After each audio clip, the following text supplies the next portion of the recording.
das obras incompletas. Nós vamos falar hoje sobre psicose das obras incompletas. Imagine alguém que você conhece e que está vivendo uma fuga delirante da realidade cotidiana por excesso de sofrimento, propiciado esse sofrimento pela interpretação que essa pessoa faz de sua própria realidade cotidiana. Essa pessoa não aceita o mundo ao seu redor, não consegue transformá-lo e sofre profundamente com isso, a ponto de criar um mundo psíquico paralelo. Então, é oportuno aqui lembrarmos o caso clássico do Dr. Schereber, ou mesmo do caso mostrado no filme tão famoso Dom Juan de Marco. Então, alguns dos textos citados nesta aula se referem às correspondências entre Freud e Fliess, há mais ou menos um século, e foram traduzidos aqui por Maria Rita Salzano, e pertencem às obras incompletas de Freud. Bom, para compreendermos melhor a estrutura das psicoses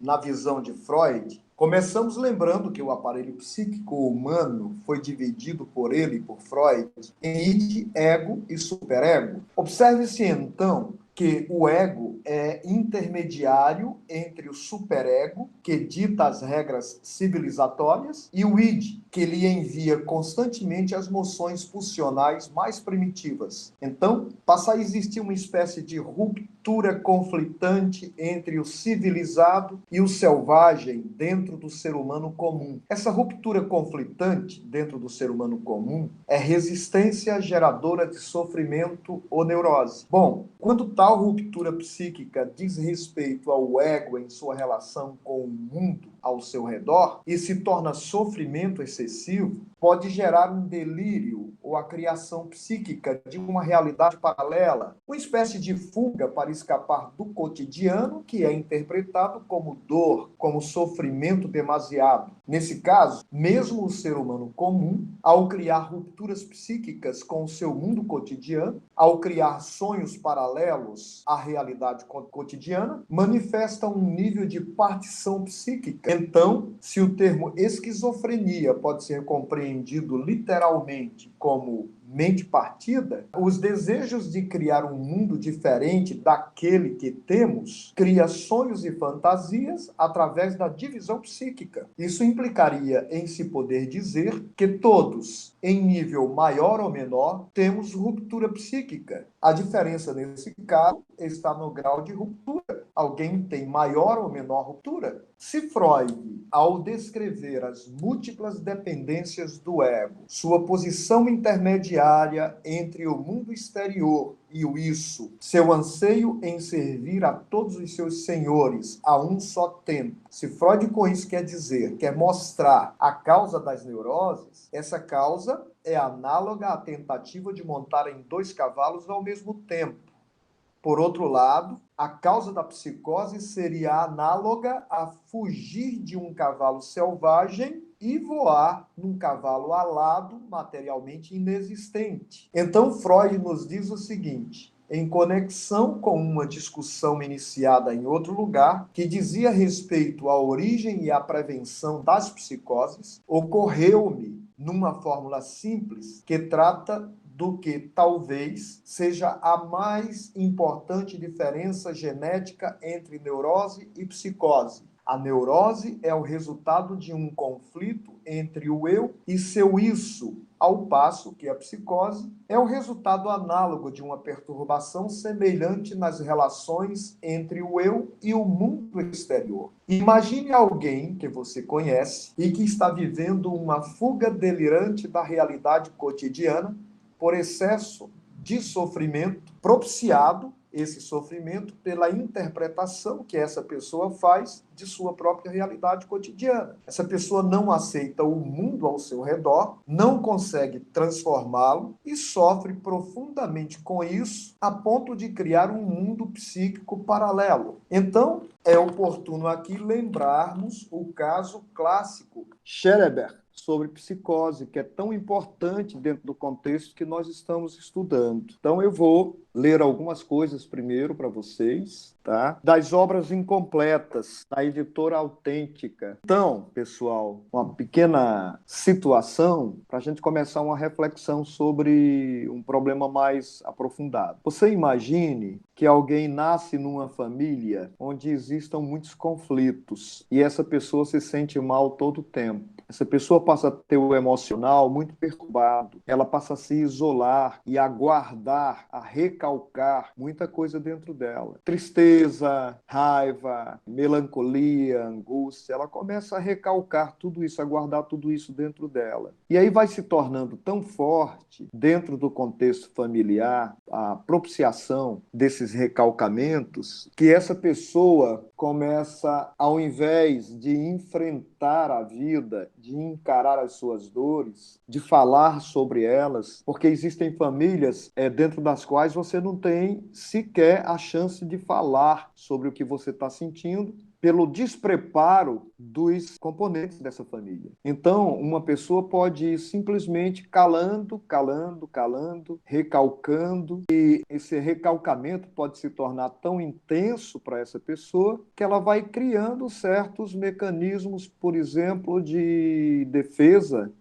tal como criar um mecanismo, criar uma realidade paralela. O que é que eu estou chamando de criar uma realidade paralela? O mundo em que eu habito está tão sofrível para mim que eu não gostaria de estar nele. Primeiro, eu crio a projeção de um mundo paralelo ao mundo onde eu estou localizado espaço-temporalmente. O que é que eu faço? Eu começo a me ver dentro de imaginações e começo a criar um mundo que seja justamente o contrário, um mundo psíquico que seja justamente o contrário daquele mundo onde eu habito realmente. O que é que eu estou fazendo com a minha estrutura psíquica nesse momento? Eu estou partindo a minha estrutura psíquica em duas realidades. Uma realidade individual, que é uma interpretação, nem diria uma interpretação, eu diria que é uma realidade mental paralela à realidade em que eu habito. Então, o que é que acontece? Eu vou tornando tão intensa essa minha projeção de uma realidade paralela, psíquica, que eu divido, que eu parto a minha psique em duas. Uma que tem que conviver com o mundo tal como ele é, e a outra que eu passo a habitar no meu espaço psíquico. O que é que eu fiz? Eu criei uma cisão com a totalidade. Então,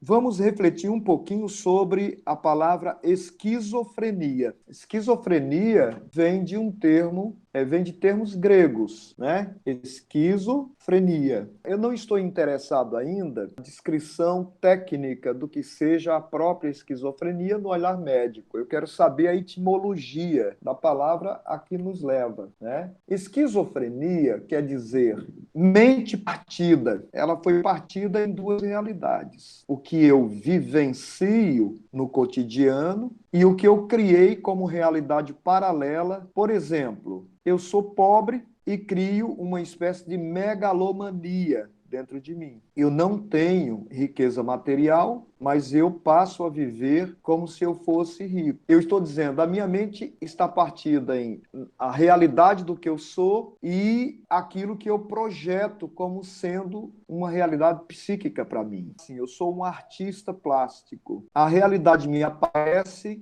de um jeito e eu a pinto de outra. E aí eu posso me tornar tão obsessivo com essa criação paralela que eu vivo a todo momento criando uma realidade paralela para não entrar na realidade tal como ela é. Então, quando você começa a ler o caso Scherer, você vai encontrar algumas coisas bem interessantes. Encontra na página 16, você vai encontrar o seguinte: o Dr. Scherer relata: estive doente dos nervos 2 vezes, ambas em consequência de uma excessiva fadiga intelectual. A primeira vez por ocasião de uma candidatura quando eu era diretor do Tribunal de Província, a segunda vez por ocasião da inusitada sobrecarga de trabalho que enfrentei quando assumi o cargo de presidente da Corte. A primeira doença manifestou-se no outono de 1884 e estava completamente curada no final de 1885. Nessa clínica onde o doente foi curado, ele passou então 6 meses num parecer formal, depois emitido como um ataque de severa hipocondria. O Dr. Schereber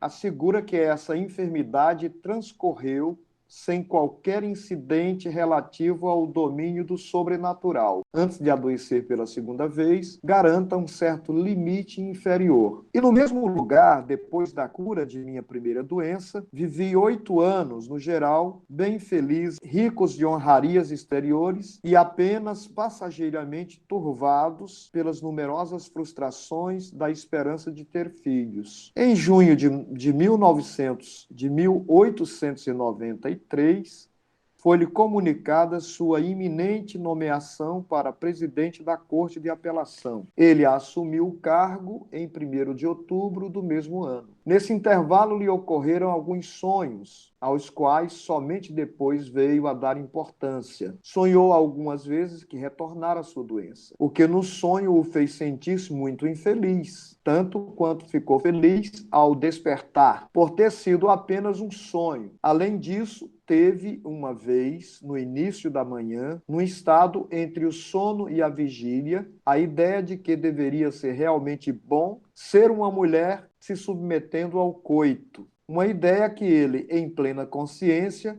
teria rejeitado com indignação. O segundo adoecimento principiou no final de outubro de 1893, com uma tormentosa insônia que novamente o fez procurar a clínica, onde, no entanto, seu estado piorou rapidamente. A evolução posterior é registrada num parecer emitido pelo diretor da Casa de Saúde. No início da internação, manifestava várias ideias hipocondríacas. Queixava-se de sofrer um amolecimento cerebral, de que morreria logo, mas logo em seguida se acrescentaram ao quadro mórbido ideias de perseguição derivadas de alucinações que no início ainda se manifestavam esporadicamente, ao mesmo tempo que começava a se mostrar uma notável hiperestesia, quando sensibilidade à luz e ao barulho, ou seja, grande sensibilidade à luz e ao barulho. Mais tarde se tornaram mais frequentes as alucinações auditivas e acústicas, que,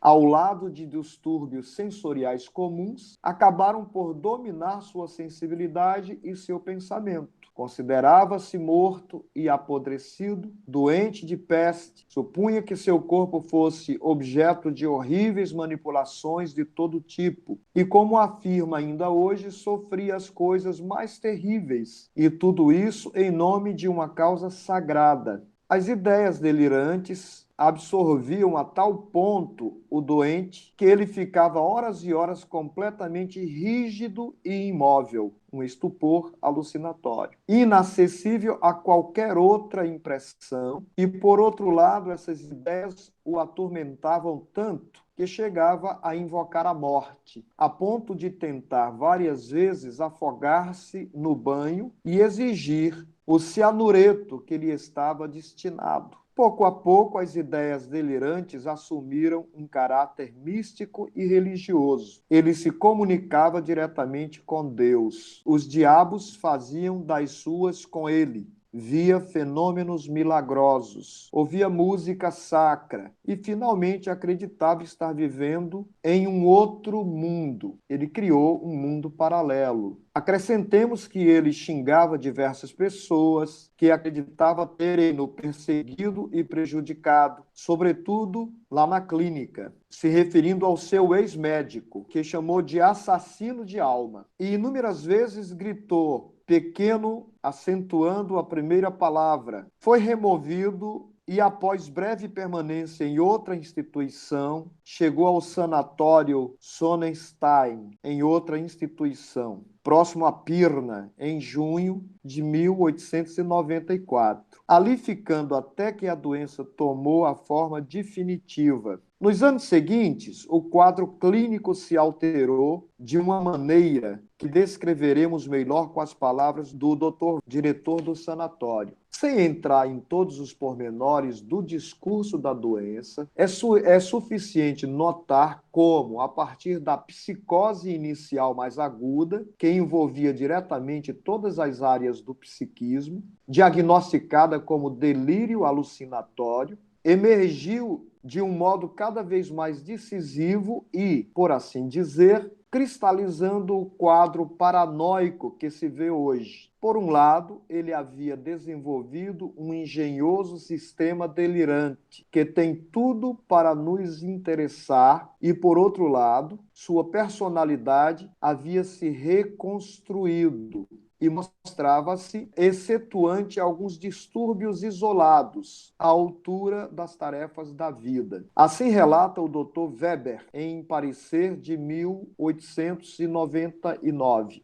Desse modo, abstraindo-se os sintomas psicomotores, que se impõem de imediato como patológicos mesmo para o observador superficial, o presidente da Corte de Apelação, senhor Dr. Schereber, não parece nem confuso, nem psiquicamente inibido, nem sensivelmente lesado em sua inteligência. É sensato, sua memória é excelente, dispõe de uma considerável massa de conhecimento, não apenas sobre assuntos jurídicos, mas também sobre muitas outras áreas, e consegue reproduzi-los em sequência ordenada, interessa-se por política, ciência, arte, etc., e se ocupa continuamente desses temas. E, nesse sentido, um observador que não estiver informado de seu estado geral dificilmente perceberá alguma coisa anormal. Apesar de tudo, o paciente está tomado por ideias mórbidas que se fecharam em um sistema completo, se tornaram mais ou menos fixas e parecem ser inacessíveis a uma correção através de interpretação e julgamento objetivos da situação real. Assim mudado, o paciente considerou-se capaz de levar sua existência e tomou as medidas necessárias para revogar a tutela e obter sua dispensa da clínica. O Dr. Weber se opôs a esse desejo e redigiu pareceres no sentido contrário, mas não pôde senão descrever a pessoa e a conduta do paciente de modo favorável num parecer de 1900. O signatário, há 9 meses, durante as refeições cotidianas em sua casa, tem tido farta oportunidade de conversar com o senhor presidente Schereber sobre todos os assuntos possíveis. Qualquer que fosse o tema da conversa, naturalmente com exceção de suas ideias delirantes, os problemas da administração do Estado e da justiça, política, arte e literatura,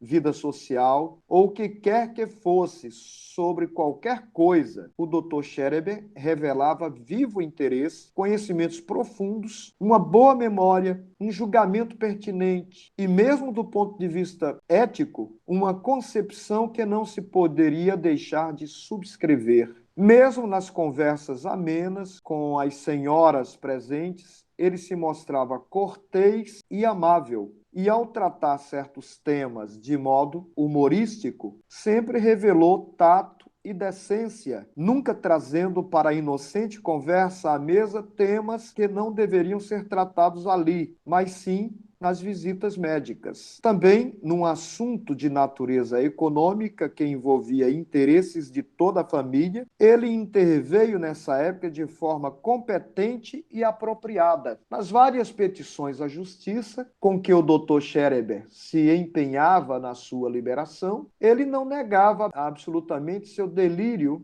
e não escondia a intenção de publicar suas memórias. Pelo contrário, enfatizava o valor de seus pensamentos para a religião e a invulnerabilidade deles ante a ciência de hoje. Ao mesmo tempo, invocava a absoluta inocuidade de todas as ações a que o induzia o teor do seu delírio. A agudeza e a precisão lógica desse homem, reconhecido como paranoico, levaram, enfim, ao seu triunfo. Em julho de 1902, foi anulada a privação legal em que se achava o Dr. Schereber. No ano seguinte, apareceram em livro as memórias de um doente dos nervos, submetidas à censura, no entanto, e com valiosos trechos omitidos. Na resolução que devolveu ao Dr. Schereber a liberdade, o conteúdo de seu sistema delirante é resumido em poucas frases. Considera-se encarregado de salvar o mundo e devolver a ele a perdida beatitude. Pouca coisa, né, gente? Pouca coisa, né?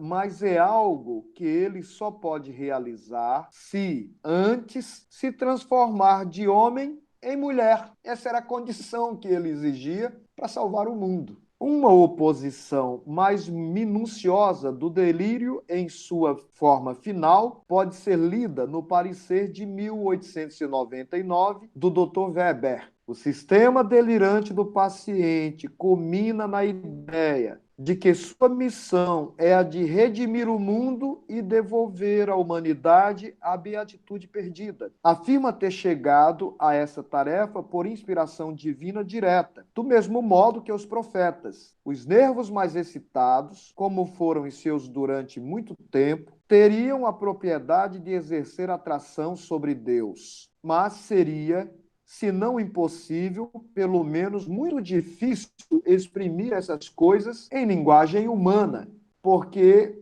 elas se situam além de toda e qualquer experiência humana e só a ele foram reveladas. O essencial de sua missão redentora é que, em primeiro lugar, tem de ocorrer a sua transformação em mulher. Interessante, né? Então, para Schereber concluir e realizar a sua missão de Salvador, aquilo que é chamado de delírio, dizia para ele que ele primeiro tinha que se transformar em mulher, né? Não que ele queira se tornar mulher, né? Trata-se antes de um dever com base na ordem do mundo, ao qual não se pode fugir, quando na verdade preferiria permanecer em sua honrada posição masculina na vida. Mas doravante, o além não poderá ser conquistado nem por ele, nem por toda a humanidade restante, a não ser através de sua transformação em uma mulher, por meio de milagre divino. O que a gente está entendendo até aqui, gente, é que esse paciente, o paciente do Dr. Weber, chamado Schereber, né,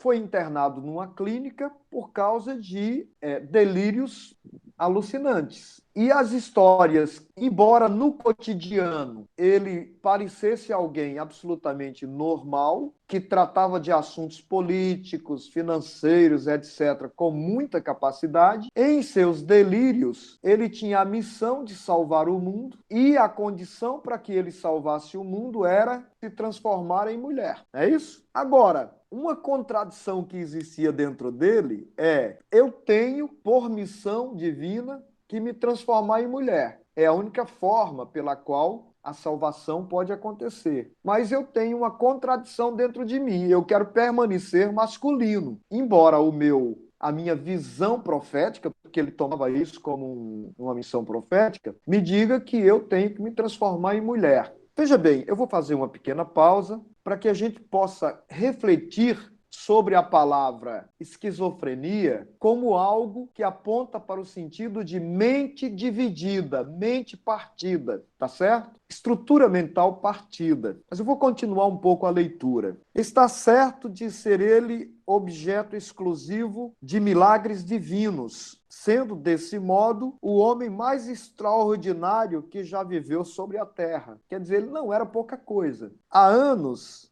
a toda hora e todo minuto, ele experimentava esses milagres na própria carne, comprovando-os também através de vozes que falavam com ele. nos primeiros anos de sua doença, teria sofrido distúrbios em certos órgãos do corpo que facilmente teriam levado à morte qualquer outra pessoa. Viveu muito tempo sem estômago, sem intestinos, quase sem pulmões, com o esôfago dilacerado, sem bexiga, com as costelas esfaceladas. Algumas vezes teria engolido parte de sua laringe junto com a comida, etc, etc, etc. Mas milagres divinos, raios, sempre restauraram o que fora destruído, e por isso ele, enquanto for um homem, será absolutamente imortal. Olha, parece que ele via raios divinos em seus delírios que acabavam o curando de todos esses distúrbios que ele sentia e dizia ter. Horas sem bexiga, com o esôfago dilacerado, quase sem pulmões, sem estômago. E quando vinham as alucinações dos raios divinos, ele ficava curado de tudo isso posteriormente. Interessante, não é? Ele, enquanto for um homem, será absolutamente imortal. Pois bem, aquelas experiências ameaçadoras há muito tempo já desapareceram e, em compensação, sua feminilidade passou para o primeiro plano. Trata-se aí de um processo de desenvolvimento que provavelmente exigirá decênios, se não séculos, até se completar, e a cujo final dificilmente algum dos homens vivos assistirá. Quer dizer, isso só vai acontecer quando nenhum homem mais puder testemunhar, não é? Tem a sensação de que já penetraram em massa no seu corpo nervos femininos, a partir dos quais nascerão novos homens, por fecundação direta de Deus. Muito interessante. Vocês não estão achando instigante esse caso do Dr. Scherer? Só então ele poderá morrer de morte natural e recuperar a beatitude para si e para todos os homens. Quer dizer, tudo isso ele deveria passar para recuperar a sua própria salvação e a salvação dos homens. Algo em torno de eu sou o salvador do mundo. Eu vim para salvar o ser humano das entranhas de seus desvios humanos. Enquanto isso, não apenas o sol, como também as árvores e os pássaros, que seriam algo como restos miraculados de antigas almas humanas. Repito, enquanto isso, não apenas o sol, como também as árvores e os pássaros, que seriam algo como restos miraculados de antigas almas humanas. Falavam com ele em sons humanos. Quem? Árvores, pássaros, o sol, né? E por toda parte ao seu redor aconteciam coisas prodigiosas. Muito interessante. O interesse do psiquiatra por tais formações delirantes se esgota, normalmente, ao constatar a operação do delírio e a sua influência na vida do paciente. Ou seja, enquanto psiquiatra, eu devo observar se esses chamados delírios estão prejudicando a vida do paciente. Já o psicanalista, partindo de seu conhecimento das psiconeuroses, supõe que mesmo formações mentais tão extraordinárias, tão afastadas do pensamento habitual, tão afastadas do pensamento humano habitual, tiveram origem nos mais universais e compreensíveis impulsos da vida psíquica, e gostaria de conhecer tanto os motivos como as vias dessa transformação. Com esse propósito, ele buscará se aprofundar na história do desenvolvimento e nas particularidades do delírio. O que o psicanalista vai analisar é a profundidade de todo esse delírio, né? Os pormenores, né? Com esse propósito, ele buscará se aprofundar na história do desenvolvimento e nas particularidades do próprio delírio.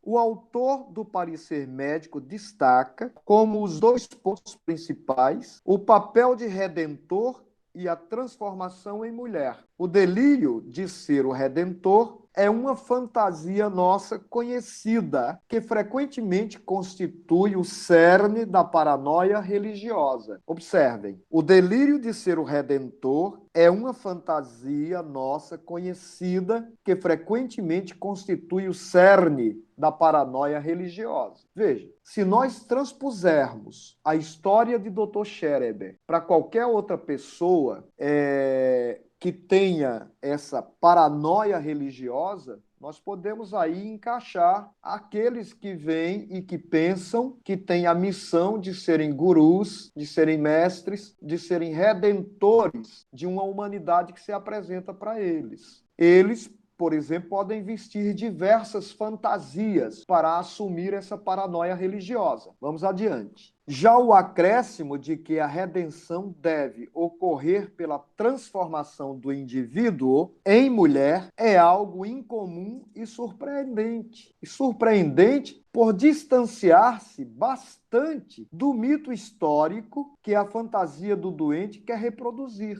É plausível imaginar, acompanhando o parecer médico, que a ambição de representar o Salvador é o que impulsiona esse complexo delirante, e que a emasculação significaria apenas um meio para alcançar esse fim. Emasculação aqui significaria, então, eliminar sua capacidade masculina de reprodutor, talvez.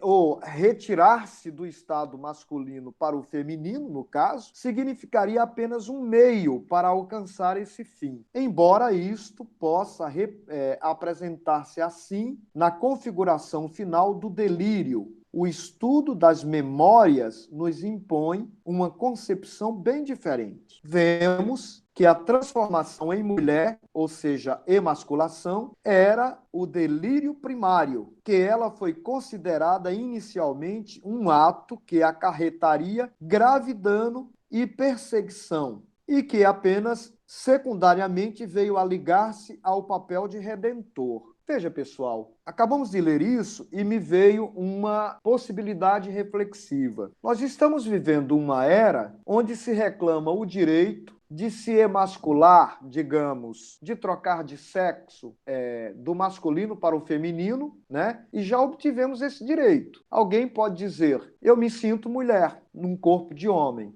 e faz cirurgias para se tornar homem. De repente, veio à tona observar esse fato contemporâneo, né? Então, também se torna claro que antes ela deveria ocorrer para fins de abuso sexual e não a serviço de propósitos elevados. Nós estamos falando de um parecer médico, né?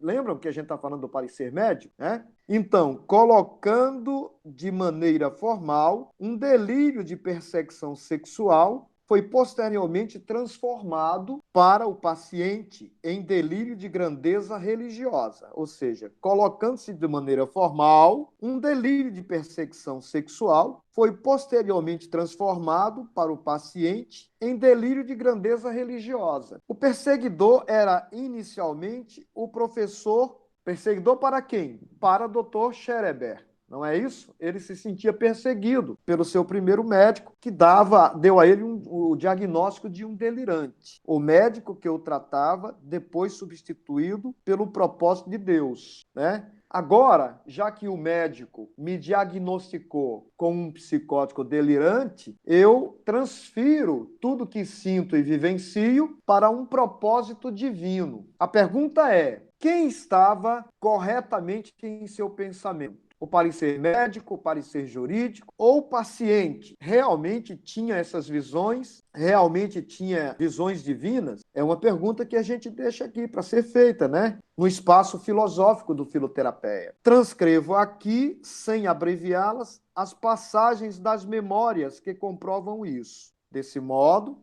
foi preparada uma conspiração dirigida contra mim, isso já nos escritos, nas memórias, ele mesmo agora está dizendo, tudo ocorreu dessa forma, né? Ele está se contrapondo, talvez, ao médico, ao parecer médico. Desse modo, foi preparada uma conspiração dirigida contra mim em março ou abril de 1894. que tinha como objetivo, uma vez reconhecido, o suposto caráter incurável de minha doença nervosa. Confirma-me a um homem de tal modo que minha alma lhe fosse entregue, ao passo que meu corpo, numa compreensão equivocada da citada tendência inerente à ordem do mundo, devia ser transformado em um corpo feminino e, como tal, entregue ao homem em questão, para fins de abusos sexuais, devendo finalmente ser deixado largado e, portanto, abandonado à putrefação. A esse respeito, do ponto de vista humano, que ainda predominava em mim, era inteiramente natural que visse meu verdadeiro inimigo apenas no professor ou na sua alma. Mais tarde, concentrou-se ainda a alma de Von W., sobre a qual se falará mais adiante, considerando o poder de Deus como meu aliado natural. Acreditava que Deus estivesse numa situação difícil apenas diante do professor e, por isso, acreditava dever apoiá-lo com todos os meios inimagináveis, chegando até o auto-sacrifício, que o próprio Deus fosse cúmplice, se não instigador, do plano que visava ao assassino de minha alma e ao abandono do meu corpo como prostituta feminina. É um pensamento que só muito mais tarde se impôs a mim e que, em parte, seja-me permitido afirmar, só me veio claramente à consciência durante a redação do presente ensaio. Fracassaram todas as tentativas de cometer assassinato de alma, de emasculação para fins contrários à ordem do mundo, isto é, para a satisfação do desejo sexual de um ser humano. E, posteriormente, as tentativas de destruição de meu entendimento, da luta aparentemente tão desigual entre um homem fraco e o próprio Deus. Saio vencedor, embora após amargos sofrimentos e privações, porque a ordem do mundo está do meu lado. Parando aqui um pouquinho, vamos tomar pé da leitura. Do que trata esse trecho que lemos até aqui? Vamos lá. Dixon, diga você do que trata o trecho até aqui. Tá. Nós estamos vendo um parecer médico, né, Tarciane, que ocorreu lá em 1890 e alguma coisa, no qual se contrapõe o parecer médico e as memórias do próprio paciente. É isso que nós estamos vendo? Né? O médico está relatando que este paciente tinha alucinações, paranoia de quê? Qual é o termo que é usado? Paranoia religiosa, né? Enquanto que o próprio paciente justificava, através de suas memórias, né? Nós estamos vendo aí um caso de alguém que cria um mundo paralelo ao mundo, que projeta uma realidade paralela à realidade. E, obviamente, cabe perguntar se este mundo criado pelo Dr. Scherer era simplesmente um mundo de uma mente partida, de uma mente esquizofrênica. Ou seja, quanto podemos aprofundar nossas perguntas e investigações sobre aquilo que é chamado de esquizofrenia? Quanto podemos considerar a psicose, a criação de uma realidade paralela, um distúrbio que possa ser reduzido a um parecer médico? O que está por detrás de uma projeção desse tipo? Como é que nós compreendemos, Jerusa, até agora, esse caso do Dr. Scherer, até onde nós viemos? Desculpe lhe cortar um pouco, conserte um pouquinho o ângulo da sua câmera para vermos melhor o seu rosto, tá certo? Enquanto você fala. Senão a gente começa a criar imagens que não são suas e começamos a dividir a realidade e a fantasia dentro de nós, tá? Ótimo, agora eu estou vendo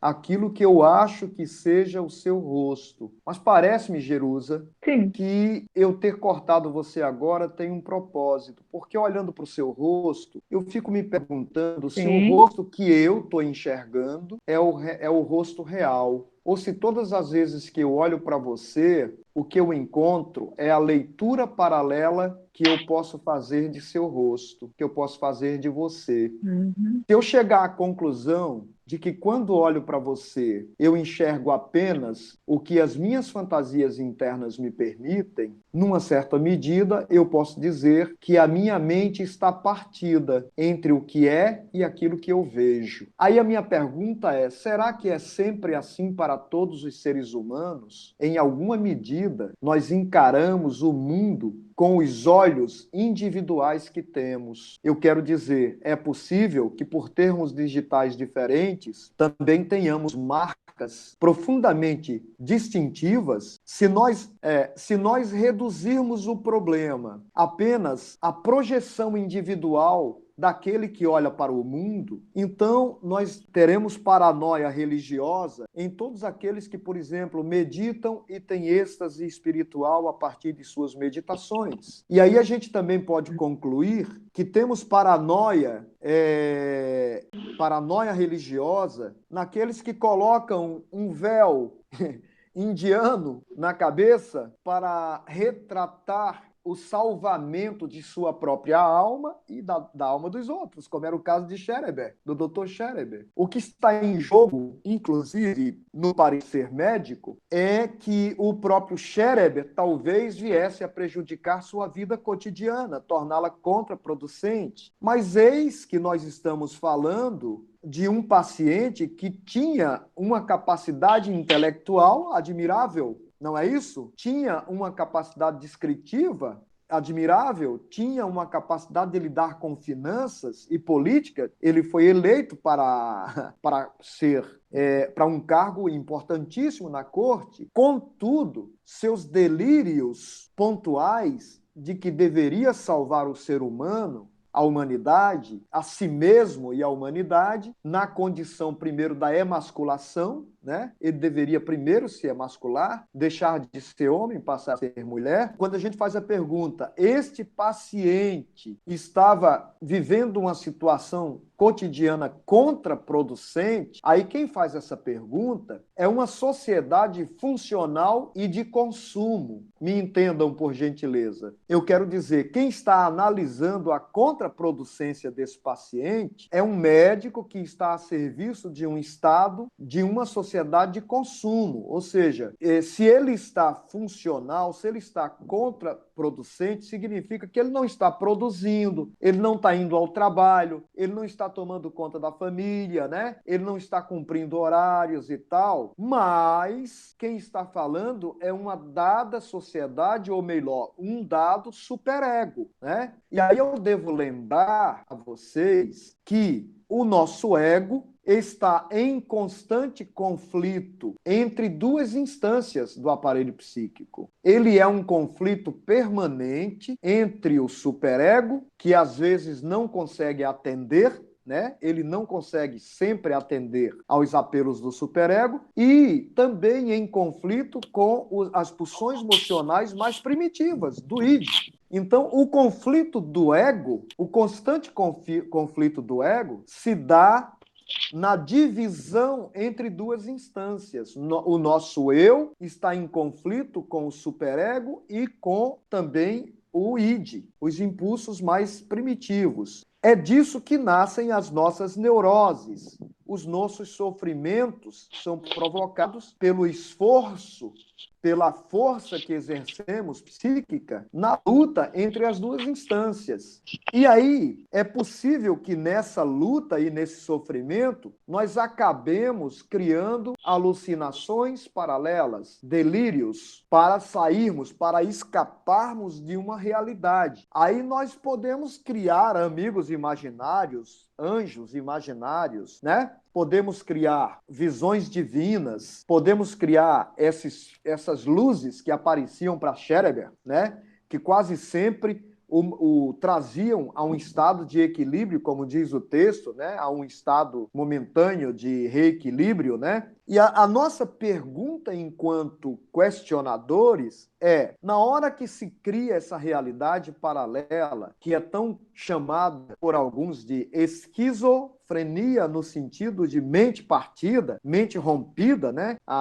Uma ruptura entre aquilo que chamamos de realidade e o nosso mundo psíquico, né? Então, chamamos de alucinações, chamamos de delírios, mas a pergunta que eu coloco diante de Freud, mais uma vez, é uma pergunta ousada. E está sendo colocada não só diante de Freud, mas diante da psiquiatria, diante da psicologia. A pergunta colocada é: aquelas visões de Scherer, luminosas, por alguns podem ser consideradas talvez um tipo de enxaqueca profunda? Por outros pode ser considerado uma hiperestesia, né? uma superexcitação da visão, né? Que se torna tão superexcitada, aí ela pode ser transformada em fenômenos fisiológicos. Pois bem, a minha pergunta é: o que nos garante, o que nos força a acreditar que o diagnóstico seja o de alucinação e, portanto, nesse caso, de paranoia religiosa, é o fato de desconhecermos, talvez, os mistérios que envolvem tais visões, que são tomadas dentro de um padrão médico, de um protocolo médico. Ou seja, o ser humano normal é o ser humano que não tem essas visões, que são chamadas aí de delírios. O ser humano normal é aquele que não está dizendo que veio com a missão divina, né? Mas de qual normalidade nós estamos falando, né, Jerusa? Nós estamos falando de uma normalidade que nos impõe que sejamos produtivos numa dada sociedade, de consumo, no caso. Eu só estou em equilíbrio nessa sociedade se essas alucinações, se esses delírios, se essas projeções esquizofrênicas não me tornam contraproducentes. A pergunta é: o Dr. Scherer se tornou contraproducente em seu cotidiano? Parece-me que não, ele continuava sendo uma capacidade intelectual, né? Pois é, mas o que eu estou dizendo é, ele tinha capacidade intelectual, raciocinava muito bem, realizava projetos muito bem, tá? Mas continuava sendo diagnosticado como um paranoico religioso, porque ele trazia alucinações, chamadas alucinações, pelo parecer médico, né? A pergunta que eu estou fazendo é,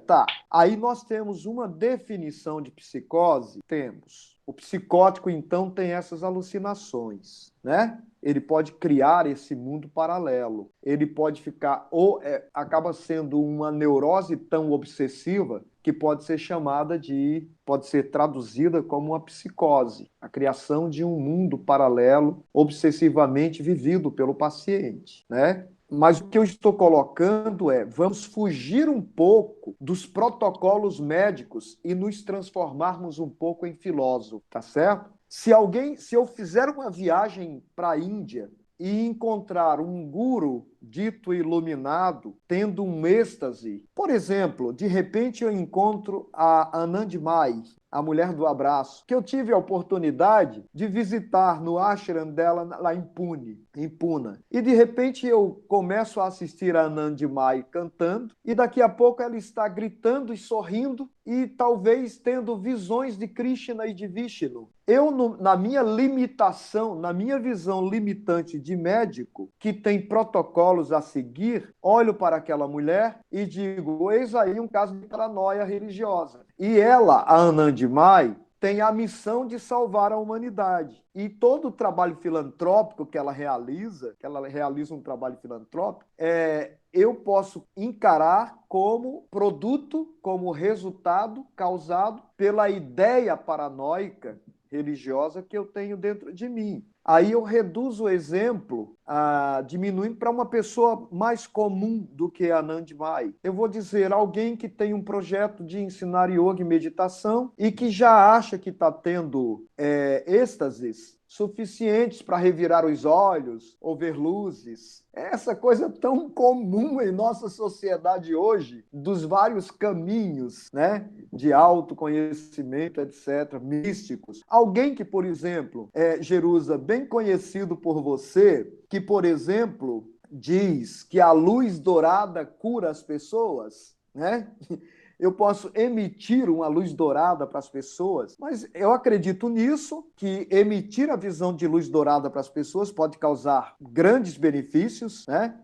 Mas continuo trabalhando no meu dia a dia. Eu dou expediente e até trato de pessoas no meu consultório médico. E aí, no radicalismo de um protocolo médico, ao concluir que essas emissões de luzes me curam e curam a outras pessoas, eu posso dar, então, aí um diagnóstico que se traduz em paranoia religiosa, paranoia esotérica, paranoia mística, qualquer coisa desse tipo. A pergunta é, esse resultado médico está a busca pela verdade desses mistérios, digamos, mistérios, desses casos psicóticos, essa busca deve ser reduzida ao protocolo médico ou tem algo muito mais profundo para ser examinado nela? Claro, nós estamos aqui em busca de definições do que seja neurose, psicose, também perversão. Nesse caso, podemos citar também o caso de pessoas que fazem uso de alucinógenos. Por exemplo, alguém que faz uso de cannabis e começa a ver luzes que nós, fora desse estado, não vemos. Mais colorido nas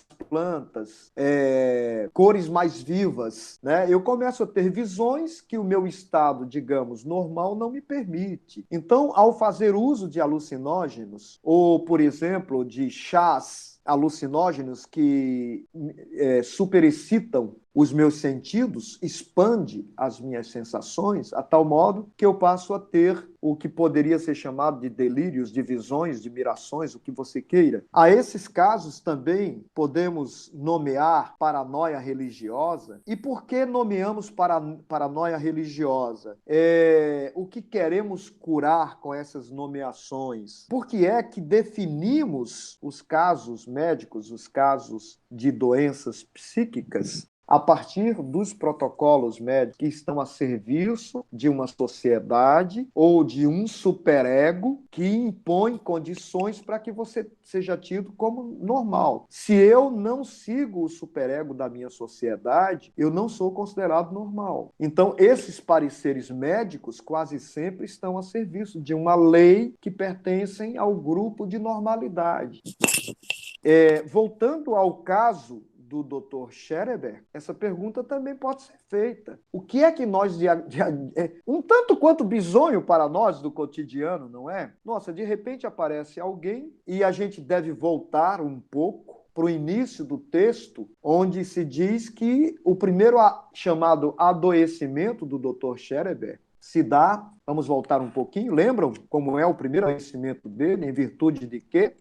Só lendo o trecho inicial, o Dr. Schereber relata: estive doente dos nervos 2 vezes, ambas em consequência de uma excessiva fadiga intelectual, a primeira vez por ocasião de uma candidatura, era candidato ao parlamento, quando eu era diretor do Tribunal de Província, a segunda vez por ocasião da inusitada sobrecarga de trabalho que enfrentei quando assumi o cargo de presidente da Corte de Apelação, que me tinha sido recentemente transmitido. 2 sobrecargas na vida de Schereber o levaram a ter isso que passou a ser considerado alucinação, psicose. Aí a comunidade médica pode chegar à conclusão de essa superexcitação produzida por uma carga de trabalho, por uma exaustão nervosa, levou esse homem a ter essas alucinações, esses delírios, ou melhor, essa paranoia religiosa, tá certo? A minha pergunta é: por que é que eu tenho que chamar de paranoia religiosa, traduzindo com essa expressão algo que tem que ser curado, mesmo numa pessoa que continua produzindo na sociedade, tomando conta da família e que se sente, no máximo, cansado pela exaustão? Entendem a minha pergunta? Eu não estou contestando nem a medicina, nem o paranoico. Existem casos onde as pessoas que sobrevivem da luz, elas não se alimentam, elas, de certo modo, elas têm um processo de imortalidade dos órgãos, né? A minha pergunta é: isso é real? É apenas alucinação? É uma paranoia? Trata-se de esquizofrênicos? Eu estou colocando como pergunta. Eu estou dizendo, nem estou a favor do parecer médico, nem a favor dos religiosos, dos alucinados. Eu estou perguntando se esses raios do Dr. Schereber, que o curavam no final, que o aliviavam no final, se é algum fenômeno sobrenatural. Mas o texto diz logo no início, né? Parece que de forma preventiva, né?